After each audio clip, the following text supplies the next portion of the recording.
I blinked, staring at the clock on my phone. Midnight? But it was just 2 p.m. a minute ago. My heart pounded as I realized I had lost 10 hours of my life. Where had the time gone? It all began when I decided to explore the old, abandoned mansion on the outskirts of town. I'd always been curious about it, and with nothing better to do that Saturday afternoon, I grabbed my flashlight and headed out. The place was a classic horror movie setting: ivy-covered walls, broken windows, and an eerie silence that hung in the air. As I stepped inside, the temperature dropped noticeably, and I could hear the faint echo of my footsteps.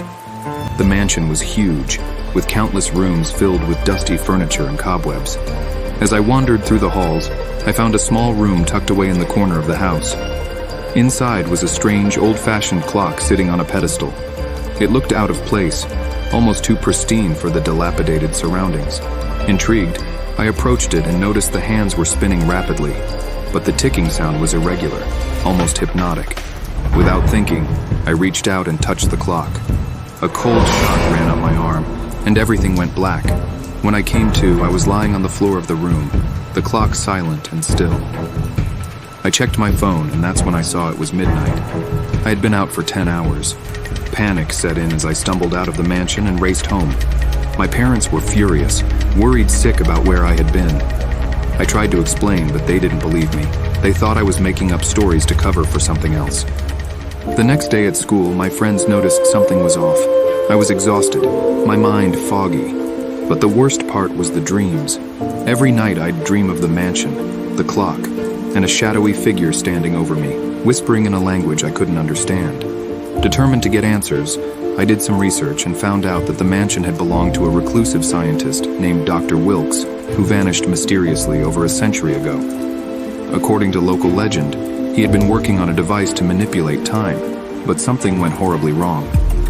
I knew I had to go back. I had to confront whatever was happening to me.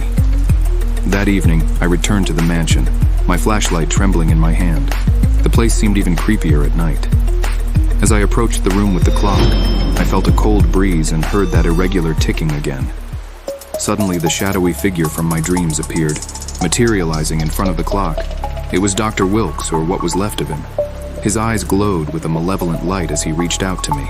You've tampered with forces beyond your understanding, he hissed.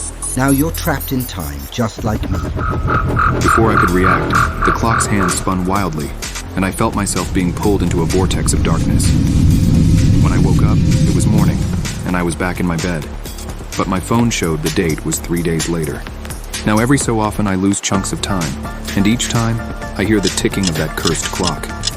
I don't know how long I can keep this up or what will happen next. But I do know one thing. I'm not the only one the mansion has claimed, and Dr. Wilkes is always watching, waiting to drag another soul into his endless time loop.